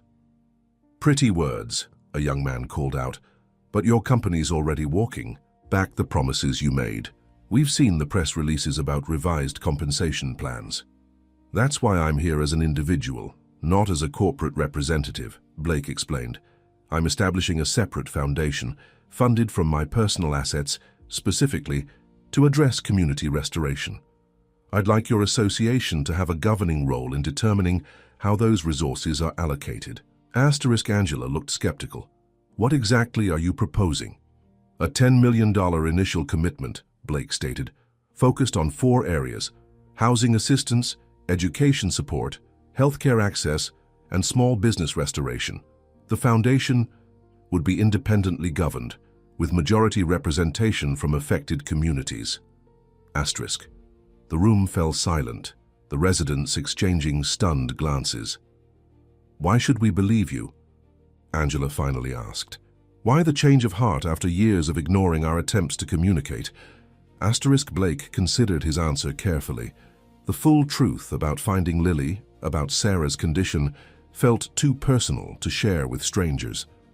But these people deserved honesty. "I've spent 20 years believing that progress meant tearing down the old to build something better," he began. "I never stopped to consider who defined better, or who paid the price for that so-called progress. Recent events forced me to see the human cost of decisions I made, from the isolation of boardrooms and luxury offices." Asterisk. He paused, gathering his thoughts.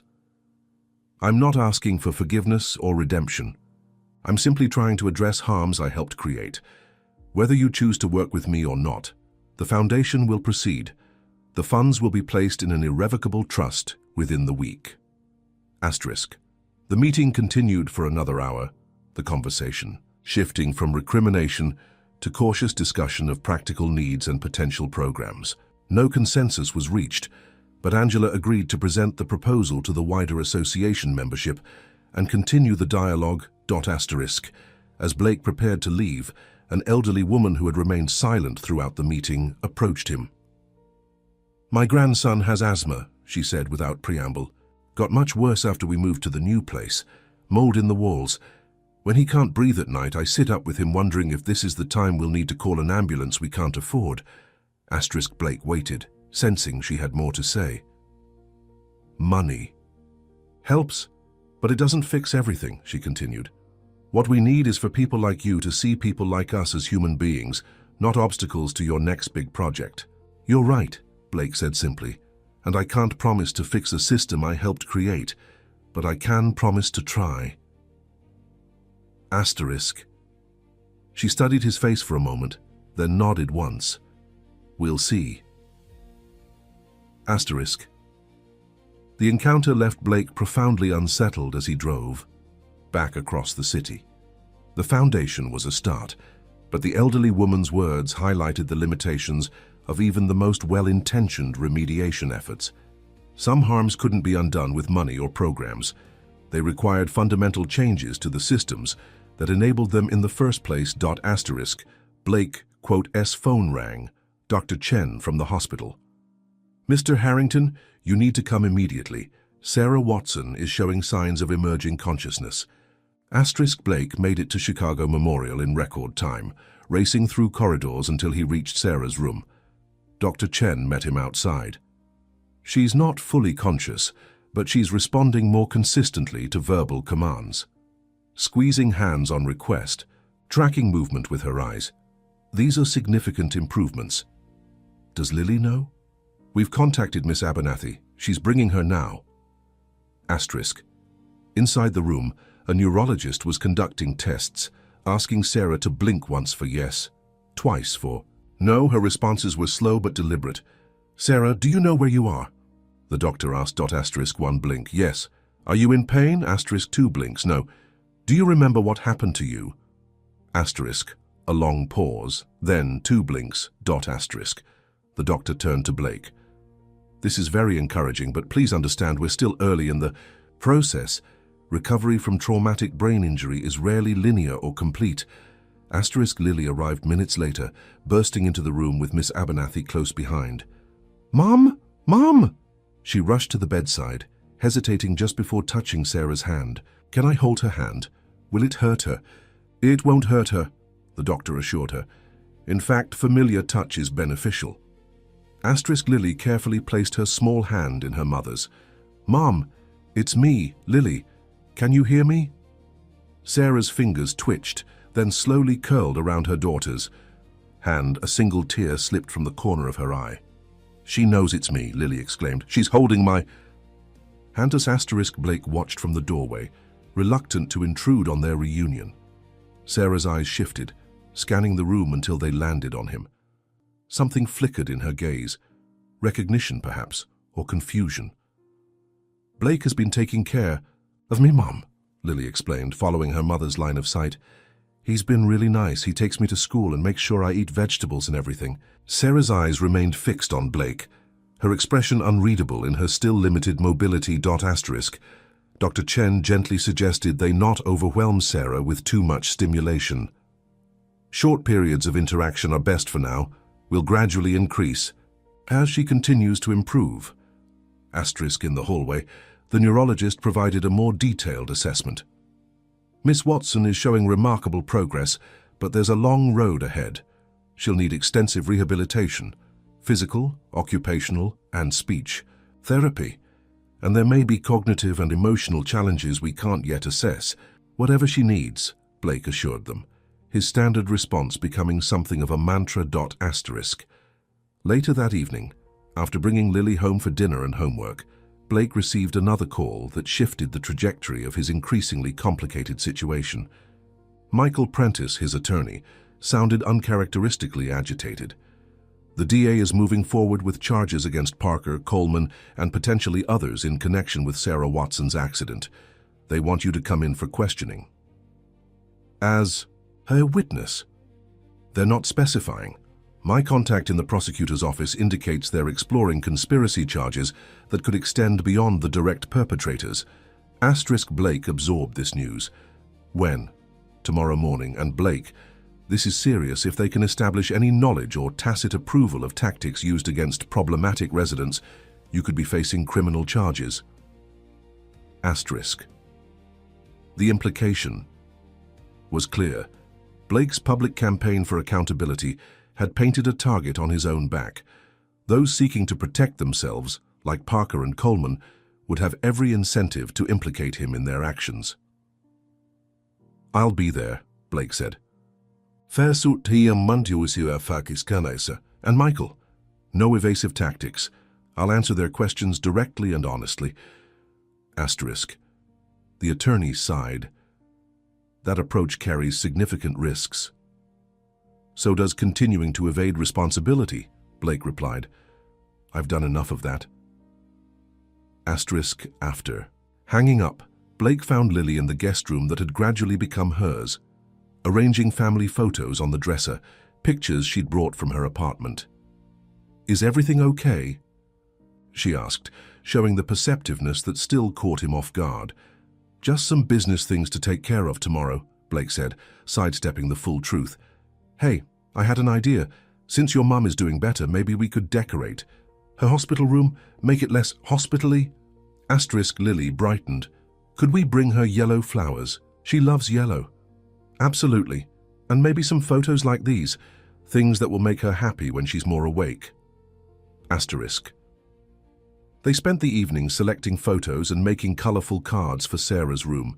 Blake marveled at how seamlessly Lily had adapted to life in his penthouse, how she'd carved out her own space in his formerly sterile, impersonal home. Children were remarkably resilient, he reflected, though he wondered what invisible scars she might carry from the upheaval of recent years. The following morning, Blake met with prosecutors at the district attorney's office downtown. The questioning was exactly as Prentice had warned, focused on establishing Blake's knowledge of and involvement in tactics used against residents who resisted relocation.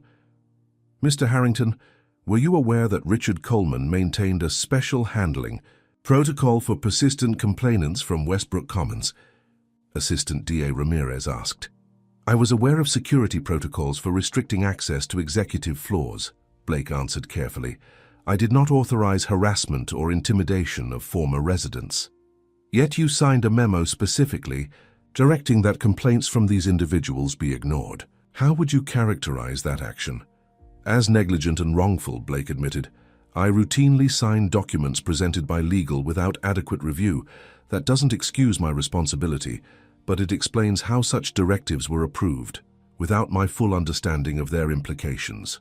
The questioning continued for hours, covering everything from corporate policies to specific incidents involving Westbrook residents. Blake maintained his commitment to honest answers, even when Prentice signaled caution. Mr. Harrington, Ramirez said toward the end, you've been surprisingly forthcoming today. Most executives in your position would hide behind lawyers and selective memory. I'm trying to make amends, Blake replied simply. That requires honesty, however uncomfortable, even if that honesty leads to criminal charges. Blake met her gaze directly. Even then. As they left the DA's office, Prentice was unusually quiet. Finally, in the privacy of the car, he spoke. You've placed yourself in serious jeopardy today. They're building a case that portrays Harrington Developments as a criminal enterprise, with you at its head. Do they have evidence that I knew about or ordered the hit and run? No, but they're constructing a narrative of a corporate culture that tacitly encouraged extreme measures against obstacles. Your signature on those memos gives their theory credibility. Blake absorbed this information. What's your assessment of the probability of charges? Against you personally? 50-50. They'll want someone higher than Parker and Coleman to satisfy public outrage. You're the obvious target. Asterisk rather. Then returning to the penthouse, Blake directed the driver to Chicago Memorial. The hospital had become a kind of sanctuary, a place where the complex legal and financial challenges receded, replaced by the simpler, more fundamental priorities of Sarah's recovery and Lily's well-being. Asterisk. He found Sarah's room transformed. Lily and Miss Abernathy had arrived earlier with the decorations they'd prepared, yellow flowers in simple vases, family photos taped to the walls, colorful drawings surrounding the bed. Sarah was sitting up slightly, supported by adjustable pillows, her eyes more alert than Blake had yet seen them. "Blake!" Lily called out when she spotted him. "Mom can talk a little bit now. Show him, Mom." Sarah's gaze shifted to Blake, that same unreadable expression crossing her face. Her voice, when it came, was raspy and labored but intelligible. "You're the man who took our home." Asterisk. The simple statement hung in the air. Lily looked confused, glancing between her mother and Blake. "What does she mean?" Lily asked. Asterisk Blake moved to Sarah's bedside, meeting her eyes directly. "Yes, my company was responsible for displacing you from Westbrook Commons and for failing to provide the compensation you were owed." Sarah's eyes never left his face. "Why are you helping us now?" Asterisk. It was the question at the heart of everything, one Blake had asked himself repeatedly over the past weeks. "Because I finally saw the real impact of my actions," he answered honestly. "Not statistics on a spreadsheet, but actual lives affected. Your life. Lily's life." Sarah's gaze shifted to her daughter, then back to Blake. "She trusts you." "I'm trying to be worthy of that trust," Blake said quietly. Asterisk. A nurse entered to check Sarah's vitals, providing a welcome interruption to the charged moment. While the nurse worked, Blake stepped into the hallway with Miss Abernathy. "Sarah's cognition seems remarkably intact," the social worker observed. "Yes," Blake agreed, "though I imagine this is just the beginning of a long recovery process." Asterisk, Mr. Harrington, I should inform you that with Miss Watson regaining consciousness and communication abilities, the temporary guardianship situation will need to be re-evaluated. Asterisk Blake had anticipated this. Of course, Sarah's wishes regarding Lily's care must take priority now. "She may need assistance herself for some time," Miss Abernathy noted. "The rehabilitation process could take months or even years." "Whatever support they need will be provided," Blake assured her. "Housing, medical care, childcare, financial assistance, everything." Asterisk Miss Abernathy studied him curiously. "May I speak candidly, Mr. Harrington? Your commitment to this family goes beyond ordinary corporate responsibility or even guilt. You've developed a genuine attachment to Lily." Asterisk Blake didn't deny it. "She's an extraordinary child." "Yes, she is. But you should prepare yourself for the possibility that as Sarah recovers, she may want to re-establish independence for herself and her daughter, away from your influence." Asterisk. The thought created an unexpected pain in Blake's chest, but he nodded. "That would be her right. My only concern is their well-being." Asterisk. When Blake returned to the room, Lily was reading to her mother from a children's book.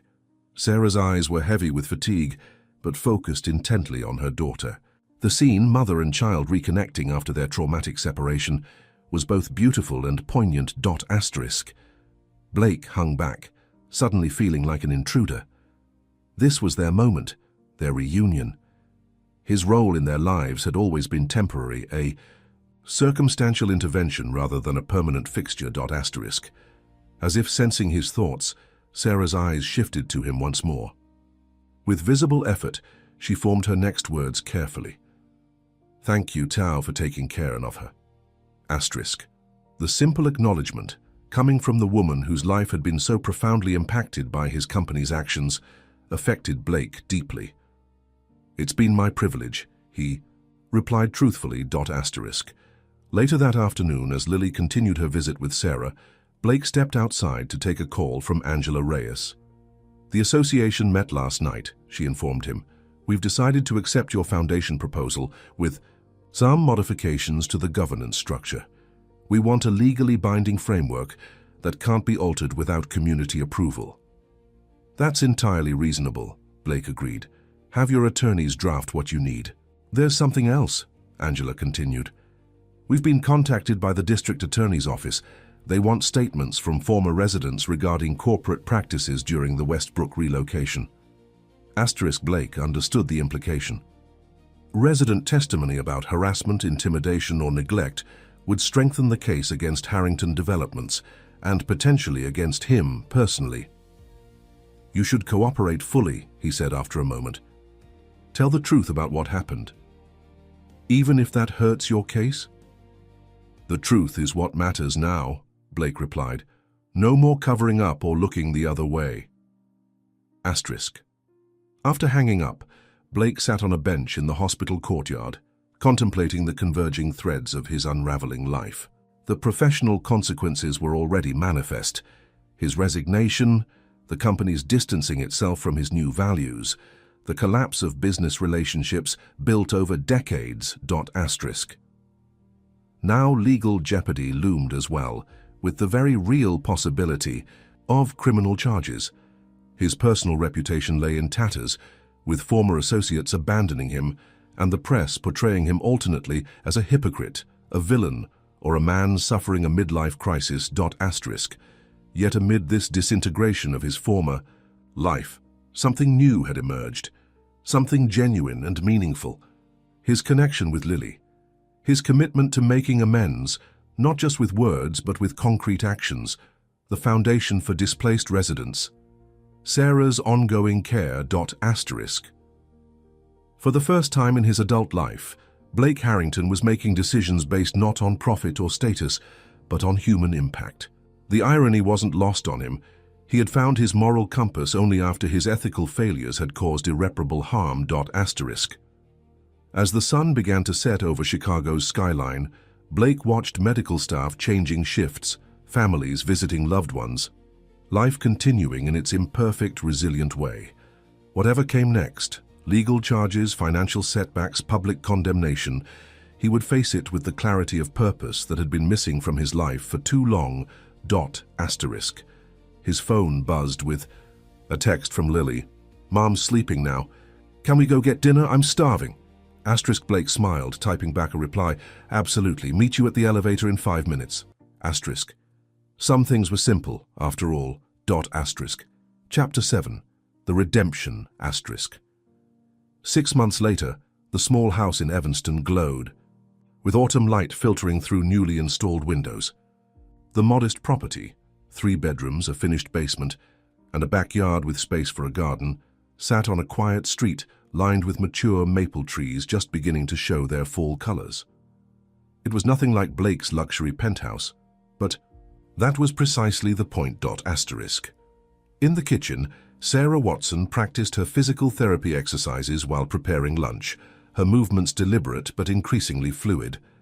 The months of rehabilitation had yielded remarkable progress, from halting speech and limited mobility to near normal function with only occasional fatigue and some persistent weakness on her right side.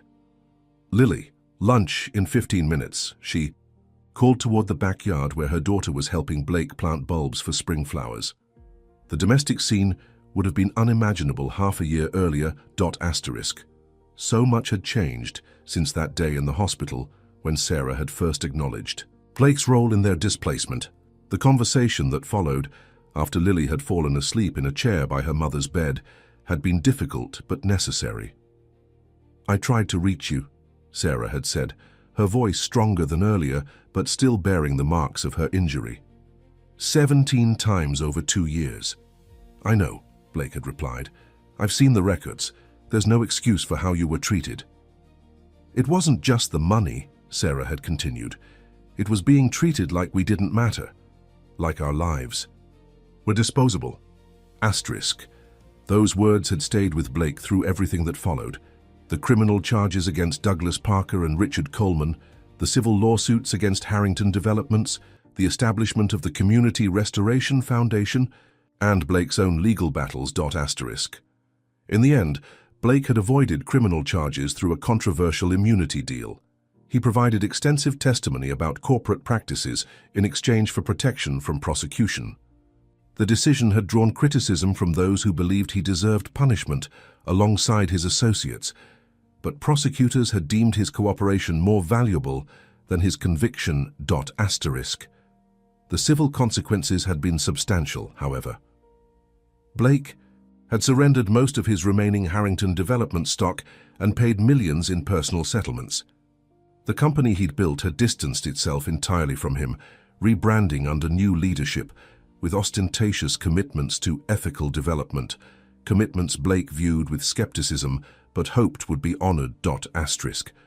Through it all, his relationship with Sarah and Lily had evolved in unexpected ways.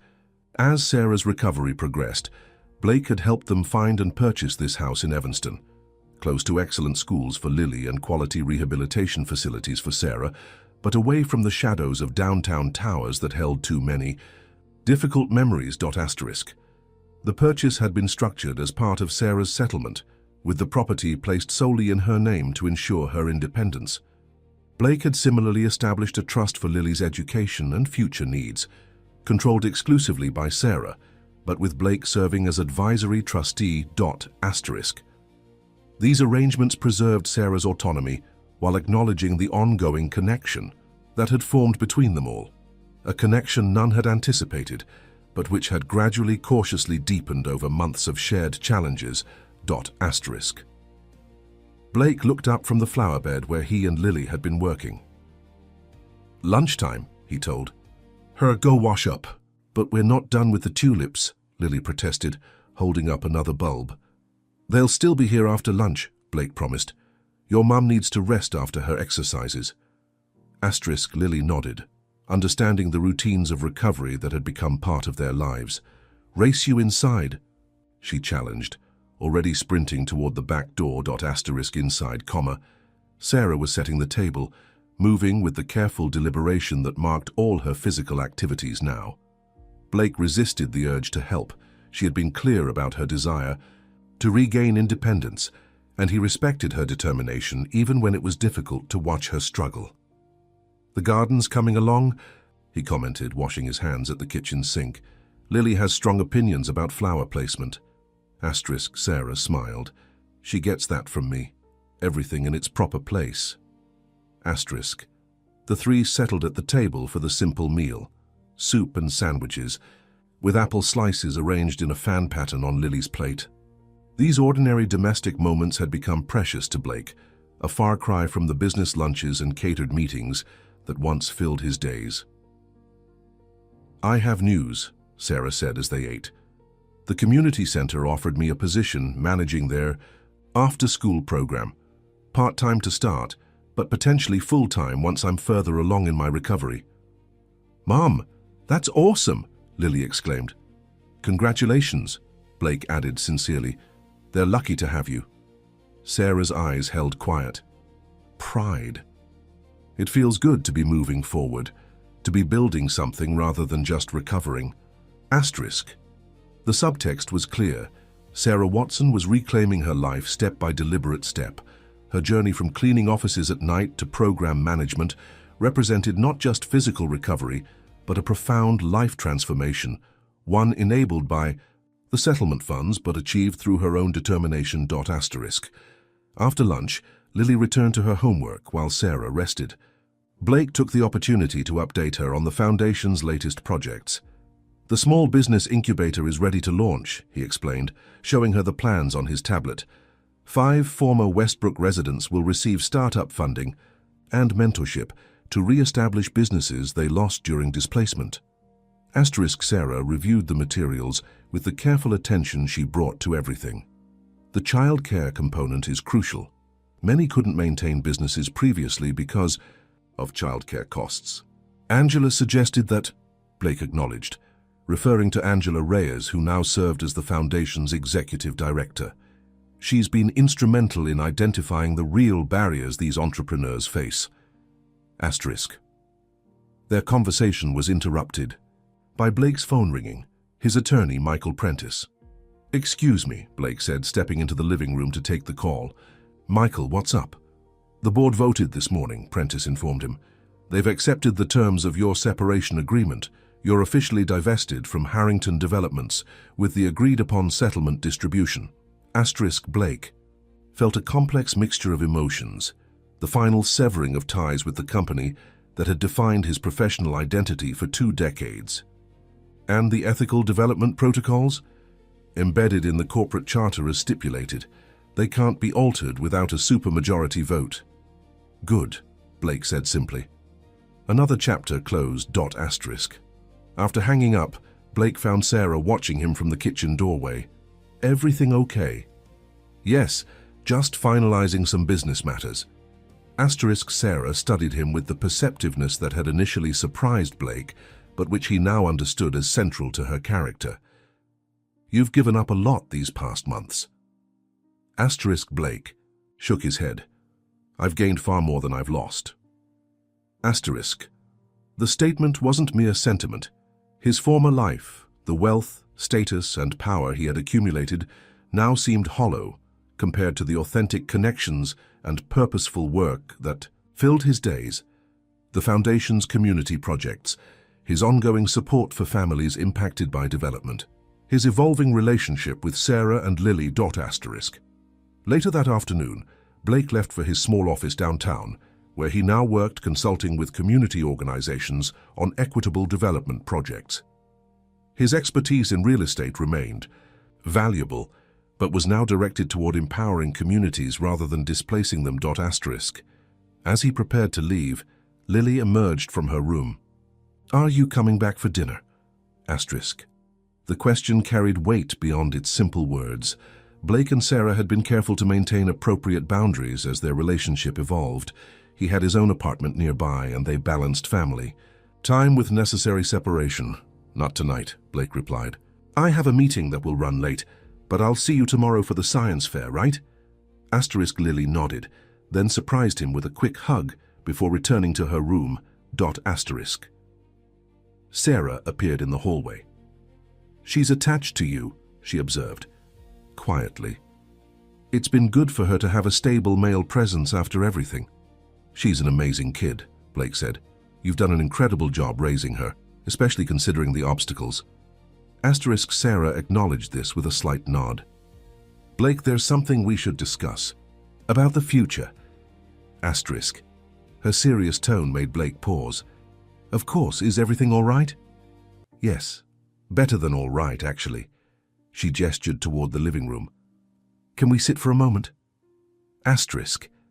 They settled on the sofa, Sarah turning slightly to face him directly. "These past months have been complicated," she began. "When I first realized who you were, the man whose company had taken our home, I couldn't imagine feeling anything but anger toward you." Blake nodded, waiting for her to continue.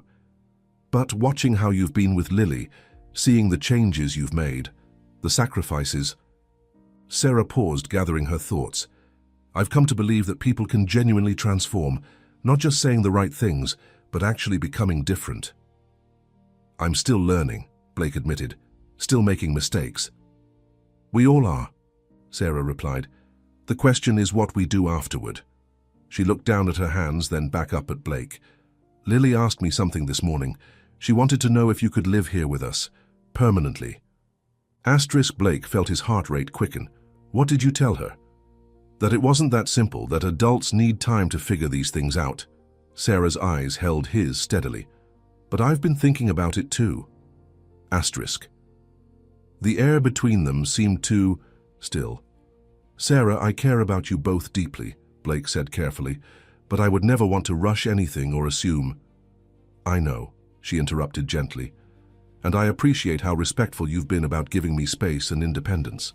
That's partly why I think maybe we could explore what comes next, together." The simple statement contained worlds of possibility, a future Blake had privately longed for, but had been careful not to presume or pressure. "I would like that very much," he replied simply, "at whatever pace feels right for you and Lily."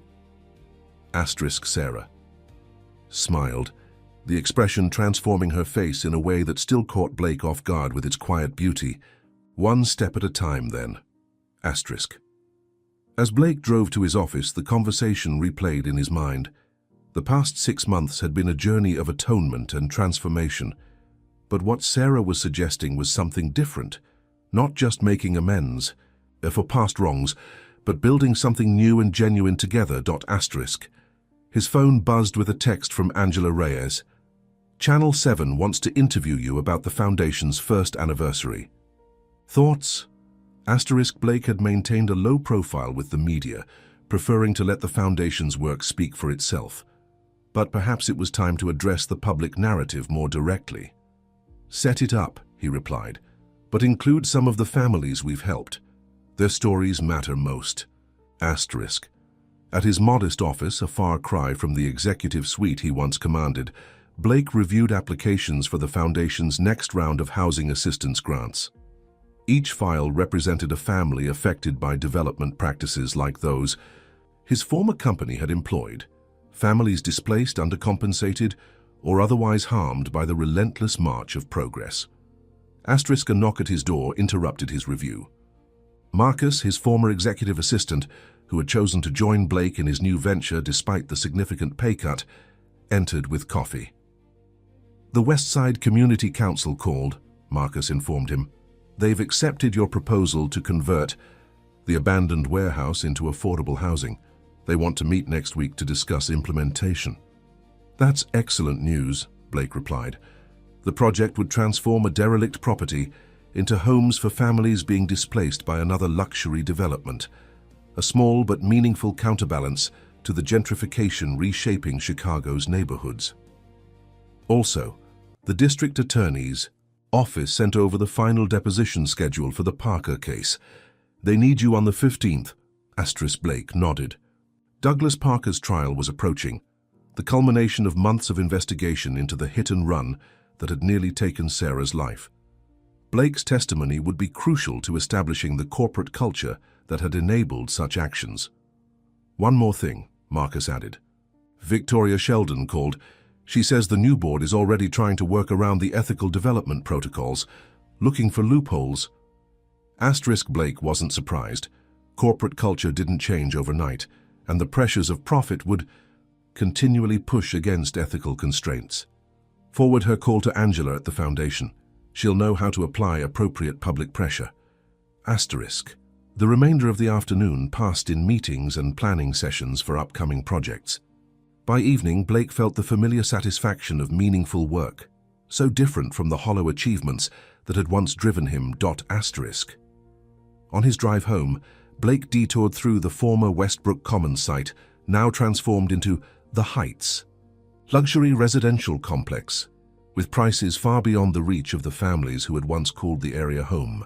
The gleaming towers and manicured grounds represented everything his former company had valued: exclusive, profitable, impressive. Asterisk. Yet Blake no longer saw success in the polished facade. Instead, he saw absence, the missing community, the displaced lives, the lost connections.